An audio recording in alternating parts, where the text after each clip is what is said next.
Hello and welcome to the Franz van Kath interview. I'm Annette Young.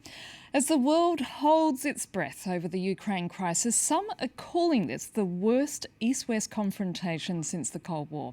On one hand, Russian President Vladimir Putin says he's defending Russians in the region, whereas the West says it's a violation of international law.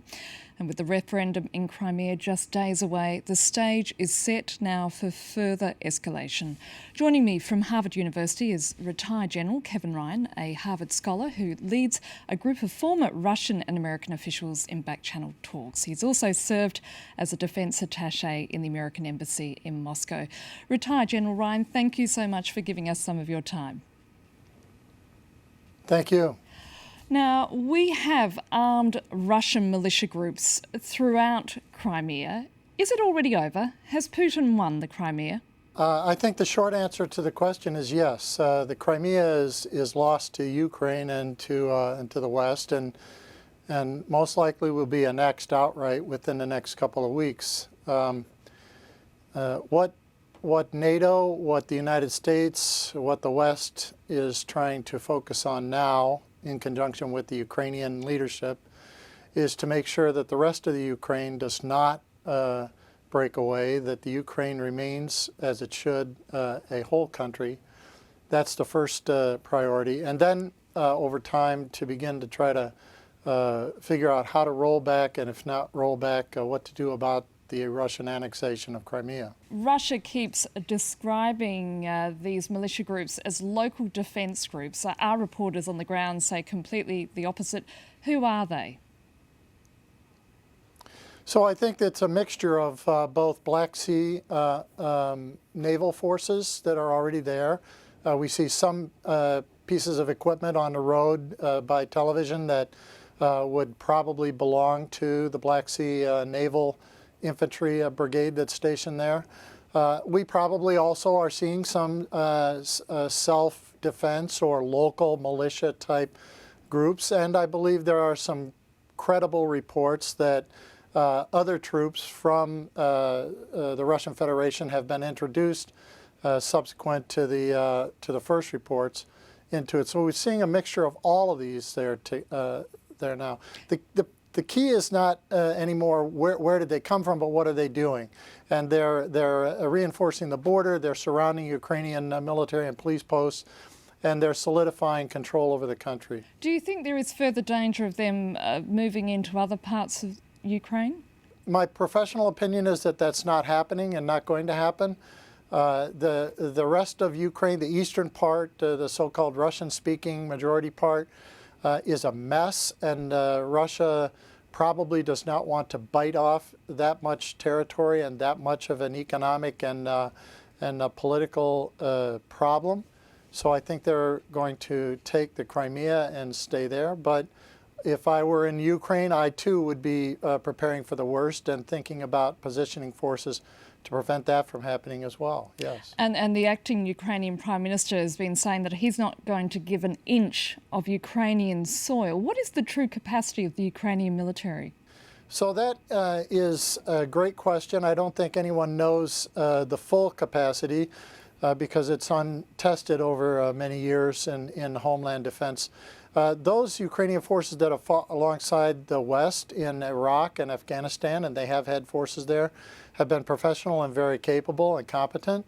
I think the Ukrainian military is capable of raising more forces, volunteers within the country to defend its homeland. And certainly defending the homeland is something that the Ukrainian military could do very well, but whether or not they would be ultimately successful in protecting chunks of Ukraine, like the eastern part, is doubtful. But defending the entire homeland, I think they could do that. And what if it comes to them seeking assistance from the West?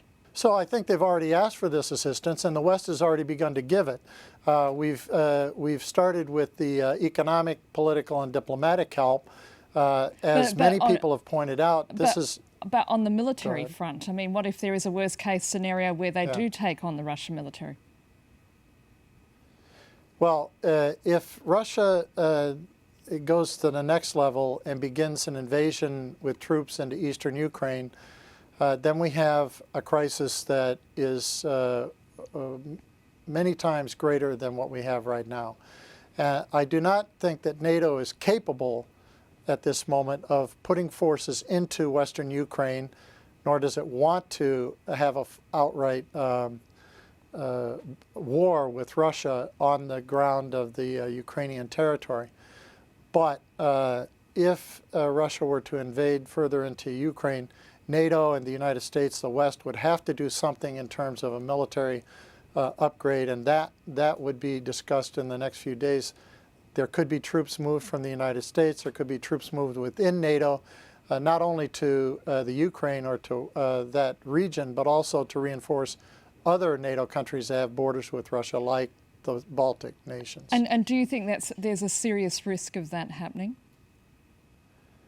Well, I think everything that's going on there right now is serious, but I do not think that Russia is going to take it to the next level, because they know that in the end they would be unsuccessful in taking and holding all of Ukraine. Now, everybody's saying that Vladimir Putin is driven by aggression, but isn't it a case of insecurity, as in he's very worried about what happened in Ukraine could indeed happen in Russia?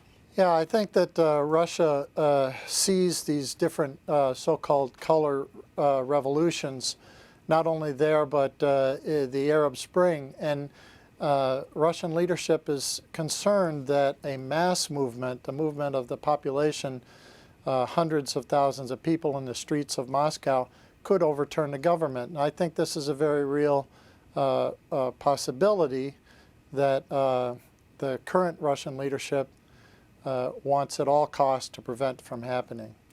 And what about all this military hardware that's moving around the Crimea? I mean, isn't that a violation of the 1997 Black Sea Agreement between Moscow and Kiev?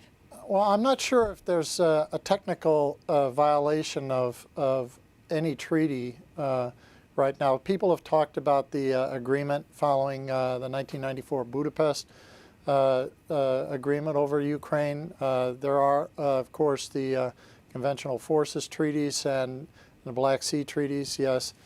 But I'm not aware that we can outright prove that these treaties have been violated yet.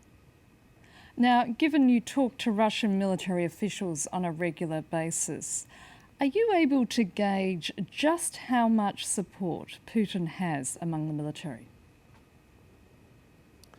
Well, I have an opinion, and let me say first that the group that you're referring to is called the Elba Group, and it is a retired group of military and intelligence officers from both the U.S. and Russia.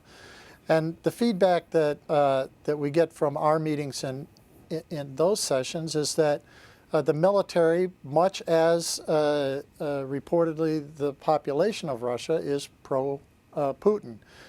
He has more than 50 to 60% approval rating at any given time from the population, and I don't have a poll of the military forces, but I would say that they probably reflect that, or possibly even a little bit higher support for Putin. So yes, I think he has the support of the government, the large population, and the military. You need, obviously, to send a tough message to a tough guy. So do you think the sanctions that the Americans and the Europeans are now considering will actually deter Vladimir Putin? I think they stand a good chance of deterring him from any other steps that he might have been contemplating. And hopefully they will deter him from any other kinds of aggressive or confrontational moves in general. But I do not think that there is anything that we can do now that will stop him from supporting a Crimean vote to secede from Ukraine and a Russian vote to agree to annex Crimea if it votes that way on the 16th of March. So I think it's important for us to continue these steps, and we are taking tough steps. Diplomatic and economic sanction steps are tough steps. But at the end of the day, you have an American president, Barack Obama, who himself was a former community organiser, versus Putin, a former head of the KGB. How do you get two men with diametrically opposing world views to see eye to eye? I'm not sure how you would get President Obama and President Putin to see eye to eye.